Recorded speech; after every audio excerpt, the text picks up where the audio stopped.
E vejam só o atual momento que nós estamos vivendo no nosso país. Enquanto essa discussão ainda se o Lula vai preso ou não, nós temos uma recente pesquisa que está aqui no nosso ND Online, onde Lula e Bolsonaro seguem à frente na disputa eleitoral, a pesquisa da CNT. Então vejam só, pesquisa divulgada nesta terça-feira aponta o ex-presidente liderando a intenção de votos para a eleição desse ano, sem sabermos se o presidente realmente poderá ser candidato ou se o ex-presidente Lula, durante as eleições, pode estar preso, né? E ao lado dele, o Bolsonaro também aparecendo na segunda posição nas pesquisas, essa última, repito, da CNT, que você tem todas as informações no nosso ND Online. E como você está vendo, já para repercutir esse assunto, nós estamos aqui com o sociólogo Sandro Céu. Bom dia, Sandro. Bom dia. Que momento, hein, Sandro? Justamente as pesquisas apontando Lula, mas a população que diz que vota no Lula não sabe se ele será candidato ou não. Sem dúvida, isso complica bastante aí o entendimento do eleitor, justamente numa época em que há um vazio de lideranças, né? O que a gente nota aí por essas pesquisas é que é um complicador a mais numa incapacidade que nós temos tido nos últimos anos de renovar lideranças.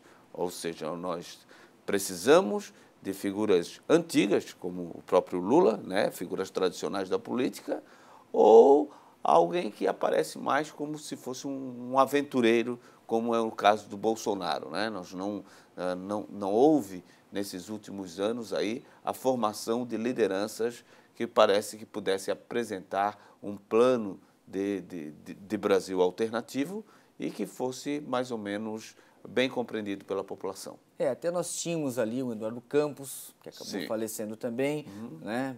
Já acabou saindo do cenário, temos outros ainda que estão aparecendo, o próprio ministro Henrique Meirelles, mas eu acho que não tem essa popularidade, não tem esse conhecimento da grande massa da população desses outros nomes, né? Sim.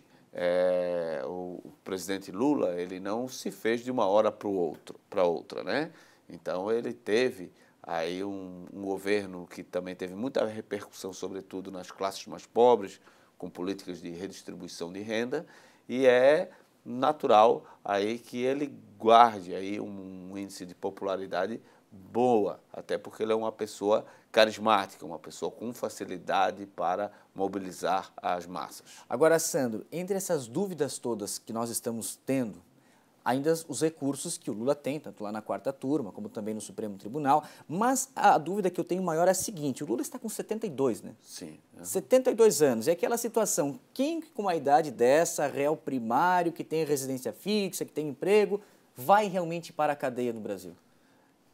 De fato, é muito difícil quando a gente pensa sobre a lógica das prisões cautelares, que é aquela lógica para evitar que o sujeito fuja, para evitar que o sujeito atrapalhe o processo. Então, ele não ofereceria, em princípio, essa periculosidade. O chamado risco à sociedade. O risco à sociedade.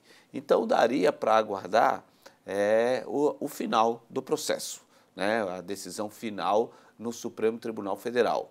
No entanto, por decisão aí de 2016, o Supremo Tribunal Federal tem dito que não é necessário aguardar o final do processo chamado trânsito em julgado para que alguém já possa passar a cumprir a sua pena e que isso independeria se ele oferecesse risco ou não à sociedade. Então, é essa decisão, essa discussão que se quer que o Supremo debata novamente, porque não há consenso no Supremo se isso está correto ou não de acordo com a Constituição. Então, a melhor hipótese aí, vamos dizer, para a defesa do Lula, e até porque é uma preocupação de vários órgãos, como da OAB e tantos outros, é que o Supremo bata o martelo de forma mais consistente se o indivíduo que é condenado em segunda instância, ele já deve ficar preso, ainda que ainda esteja discutindo se ele é culpado ou se tem que aguardar, como era até 2016, até o processo terminar. Então, é isso que parece que a defesa aí do ex-presidente Lula está tentando fazer com que o Supremo manifeste qual é a sua opinião do momento. uma vez que é uma decisão que não guarda um grande consenso. Na época que foi aprovada, que a pessoa pode ser presa mesmo sem dar motivo de risco, de fuga, etc., antes do processo terminar, foi uma votação por 6 votos a 5. Né? Então, uma votação por um voto. E hoje parece que alguns ministros já mudaram a sua tendência de voto, então se poderia, numa nova votação no Supremo, nós termos um resultado diferente. E entre tantas tentativas e muito bem usadas pela defesa agora do ex-presidente, nesses recursos todos, eles ainda podem tentar a própria prisão domiciliar.